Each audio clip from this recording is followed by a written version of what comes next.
রেশমি ও বর্ষাকে উচিত শিক্ষা দিয়ে দিল কৃষাণু। হ্যাঁ বন্ধুরা, এমনটাই দেখা যাবে। বিস্তারিত জানতে ভিডিওটিতে লাইক দিয়ে চ্যানেলটি সাবস্ক্রাইব করে দেখতে থাকুন।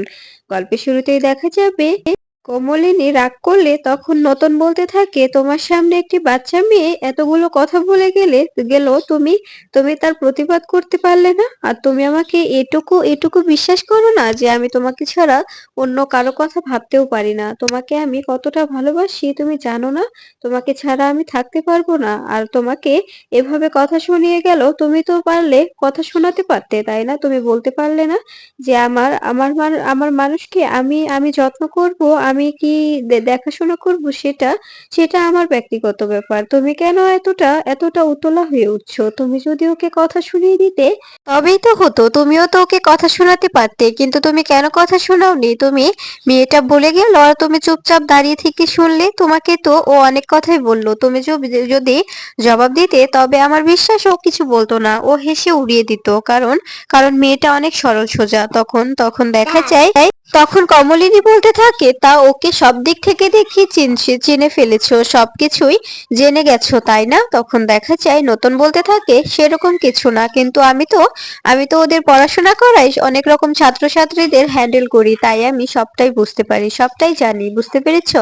তখন কমলিনী বলতে থাকে, হ্যাঁ তাই তো তুমি সবকিছু বুঝতে পারো। তখন তখন দেখা যায় নতুন বলতে থাকে, অনেক হয়েছে অনেক হয়েছে কমলিনী, আর আর এরকম করে বাড়াবাড়ি করো না।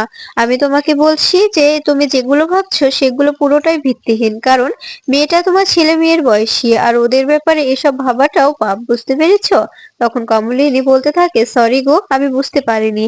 আমি আমি না বুঝে এরকম করে তোমাকে সন্দেহ করেছি। তখন নতুন বলতে থাকে, ঠিক আছে, এতটা ভাবার কিছু হয়নি। আর আমি তোমাকে ছাড়া অন্য কারোর দিকে তাকাবো এটা তুমি ভাবলে কি করে? আমি তো কখনো তোমাকে ছাড়া কিছু ভাবতেই পারি না, সবসময় আমি তোমাকে ভালোবেসে এসেছি, তোমাকে নিয়ে ভেবেছি। এরপরে সকালবেলা মিঠির গায়ে হলুদ দেওয়ার জন্য সবাই মিলে রেডি হয়ে চলে আসে। আর সেখানে আসে কৃষাণুকে দেখে কুর্চি বলতে থাকে, কি ব্যাপার, এই হ্যাংলা ছেলেটা এখানেও চলে এসেছে? কি ব্যাপার? আজকে তো মিঠির গায়ে হলুদ, তোমার তো নয়, তবে তুমি এখানে কেন এসেছো? হ্যাঁ, কেন এসেছো তুমি? তখন কৃষাণু বলতে থাকে, আপনি এসব কি বলছেন? আপনি কিন্তু ভুল বলছেন। আমাকে হ্যাংলা ছেলে বললেন? তখন দেখা যায় কুর্চি বলতে থাকে, হ্যাঁ বললাম, তুমি তো হ্যাংলাই। তুমি হ্যাংলা না হলে এভাবে এখানে আসতে? আজকে তো মিঠির গায়ে হলুদ, তোমার তো নয়, তুমি কেন এসেছো? তখন মিঠিল হাসতে থাকে আর বলতে থাকে, তুমিও যে ছেলেটাকে পচাচ্ছ ভালোই। তখন দেখা যায় বর্ষা মনে মনে বলতে থাকে, অনেক হেসে নাও, অনেক এরকম করে আনন্দ ফুর্তি করে নাও, একটু পরে যে বোমাটা ফাটাবো না, তখন আর আনন্দ করার সময়ই পাবে না। এরপরে দেখা যায় সেখানে রেশমি বসে থাকলে তখন তখন কৃষাণু বলতে থাকে, আপনারা সবাই ভালো আছেন তো? তখন দেখা যায় রেশমি বলতে থাকে, হ্যাঁ, কেন ভালো থাকবো না, অবশ্যই তো ভালো আছি। তখন তখন দেখা যায় বর্ষা রেশমির কাছে গিয়ে বলতে থাকে, মামি, তুমি ঠিক আছো তো? তখন রেশমি বলতে থাকে, আমি তো আসতেই চেয়েছিলাম না, শুধুমাত্র জোরাজোরির কারণে এসেছি। তখন বর্ষা বলতে থাকে, ভাবছো কেন আমি আছি না? আমি আছি তো। তখন দেখা যায় রেশমি বলতে থাকে, এই জন্যই তো এসেছি, শুধুমাত্র তোমার ভরসাতেই এসেছি। তখন তখন বর্ষা বলতে থাকে, এমন বোমা ফাটাবো না, তখন দেখবে বিয়েতে অনেক ঝামেলা বেঁধে যাবে। আমাকে আমাকে অনেক অনেক কাঁদিয়েছে, আমাকে অনেক কষ্ট দিয়েছে, এগুলোর প্রতিবাদ কি করব না? এগুলোর কি শাস্তি পেতে হবে না? এভাবে এভাবে বিয়েটা সম্পূর্ণ হয়ে নিজেরা চলে যাবে, এটাই কি সহ্য করে নেব আমি? এই বিয়ে নিয়ে আমাকে অনেক কথা শুনতে হয়েছে, আমাকে অনেক কথা বলেছে, সেগুলো তো আমি অবশ্যই প্রতিশোধ নেব, তাই না? এরপরে দেখা যায় অয়নদীপ বলতে থাকে, কি ব্যাপার বর্ষা, তুমি কি বলছো? এত কি কথা বলছো তুমি?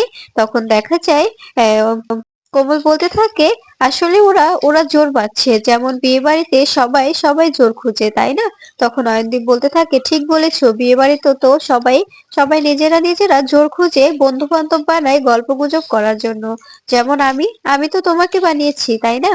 তখন দেখা যায় রেশমি বলতে থাকে, আচ্ছা, আমি বুঝতে পারছি অয়নদীপ, তুমি কথাগুলো আমাকে আমাকে মিন করে বলছো। তখন অয়নদীপ বলতে থাকে, তা না, তেমন কিছু না, আমি তো মজা করছিলাম, কিন্তু এটা ঠিক যে বিয়ে বাড়িতে সবাই জোট বাঁধে সবাই মিলে একসঙ্গে মজা করে অনেক কিছু করে, তাই না বর্ষা? তুমিও ঠিক তেমন রেশমির সঙ্গে জোট বাঁধতে চাইছো। তখন মিঠিল বলতে থাকে, হয়েছে, অনেক হয়েছে, এখন তো আমাদের আমাদের এই যে হলুদ করতে হবে, তো এখন সবাই মিলে 5 জন এও এখানে বসো, তবেই তো হয়। এভাবে এভাবে কথা বাড়িয়ে তো কোনো লাভ নেই। তখন দেখা যায় কুর্চি বলতে থাকে, ঠিক আছে, আমরা সবাই মিলে এখানে বসে পড়ছি। তখন দেখা যায় বাবিন ও বুমলাই বলতে থাকে, হ্যাঁ, অনেক হয়েছে, এখন এখন কাজগুলো শুরু করে দাও। তখন অয়নদীপ বলতে থাকে, হ্যাঁ, তাড়াতাড়ি করো, আর ওদের তো তর সইছে না, তাই না? তখন মিঠি বলতে থাকে, আচ্ছা, আমার কি এখানে কোনো প্রয়োজন ছিল? তবে আমাকে কেন সাজিয়ে গুছিয়ে এখানে আনা হয়েছে? তখন কমলিনী বলতে থাকে, হলুদটা কার মা? তোমারই তো, তাই তোমাকে তো অবশ্যই প্রয়োজন আছে। তুমি এভাবে বলছো কেন? তখন দেখা যায় কুচি বলতে থাকে, মিঠি হয়তো কৃষাণের সঙ্গে আলাদাভাবে সময় কাটাতে চাচ্ছে, তাই বলছে ও ওইখান থেকে চলে যাবে, তাই না রে মিঠি? তখন দেখা যায় মিঠি বলতে থাকে, না না বেমনি, তুমি তুমি ভুল ভাবছো, এভাবে বলছো কেন? আমরা কিসের সময় কাটাবো, হ্যাঁ? তুমি এসব কি বলছো? তখন কুচি বলতে থাকে, তবে এখানে চুপচাপ বসে থাকো মা, এখানে বসে থেকে আমরা যা যা করছি সবটা দেখো। এই কাণ্ডগুলো দেখে হাসতে থাকে নতন ও কমলিনী। কমলিনী বলতে থাকে, কুচি, তুই পারিসও বটে। এরপরে এরপরে দেখা যায় অয়নদীপ বলতে থাকে, অবশ্যই, আর এই মেয়েটার জন্যই তো আমার জীবনটা একদম তছনছ হয়ে যাচ্ছে, ওকে বিয়ে করার পরে থেকে যে জ্বালায় আছি না। তখন দেখা যায় কুচি রেগে যায় আর বলতে থাকে, কি বলছো তুমি, কি বলছো এসব? আমাকে বিয়ে করে তুমি জ্বালাইয়াছো? তখন অয়নদীপ বলতে থাকে, হ্যাঁ, আবার না, জ্বালাই তো আছি, সবসময় সবসময় জ্বালিয়ে মারে, জানো না, সবসময় জ্বালায় আমাকে। তখন কুর্চি বলতে থাকে, তবে আমাকে বিয়ে করেছো কেন? জ্বালাই তো বিয়ে করার কোনো প্রয়োজন ছিল নাকি? তখন তখন দেখা যায় কমলিনী হাসতে থাকে আর বলতে থাকে, অনেক খুনসুটি হয়েছে, এবার এবার আর এইসব ঝগড়া করো না, চুপচাপ বসে থাকো, চুপচাপ কাজগুলো সেরে ফেলো। তখন তখন রেশমি বলতে থাকে, হ্যাঁ, ভেবেও ভালো লাগছে যে শেষমেশ মিঠি একটি ভালো ছেলে পেয়েছে, যার জন্য মিঠি এখন সুখে থাকতে পারবে। তা না হলে যে যে ব্যাপারটা হয়েছিল, আমরা ভেবেছিলাম মেয়েটাকে বাঁচাতে পারবো কিনা। তখন কৃষাণু রেশমির কথা শুনে রেগে যায় আর রেশমিকে জবাব দিয়ে বলতে থাকে, হ্যাঁ, আপনি তো সেটাই চেয়েছিলেন, তাই না মামিমা? তখন দেখা তখন রেশমি বলতে থাকে, তুমি কিন্তু ভুলে যাচ্ছ, আমি কিন্তু তোমার শাশুড়ি মা হই।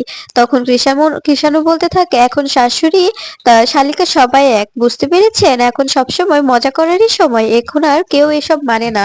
তখন তখন এসব কথা শুনে হাসতে থাকে সবাই। এরপরে মিঠিল বলতে থাকে, কৃষাণু, তুমিও মজা করতে পারো বটে। তখন তখন কৃষাণু বলতে থাকে, হ্যাঁ, মজা তো করতেই হবে, তাই না? তখন দেখা যায় রেশমি রেশমি কথা বললে তখন তখন কমলিনী বলতে থাকে, বৌদি, অনেক হয়েছে, এখন আর এত এই এই শুভ সময়ে অশুভ কথাগুলো না বললেই কি নয়? অনেক তো হয়েছে, আর এসব কথা এখন না তুললেই ভালো হয়। তখন দেখা যায় রেশমি বলতে থাকে, ঠিক আছে। তখন তখন কৃষাণু বলতে থাকে, আমি মিঠিকে সবটা জেনে বুঝেই তো নিয়েছি, তাই আপনারা এসব কথা না বললেই আমি খুশি হতাম। আপনারা এসব বাজে বাজে কথা বলবেন না, মিঠি তো আর জলে পড়ে নেই, মিঠিকে আমি আমার বউ করে নিয়ে যাব, আমি ওকে সবসময় মাথায় করে রাখবো।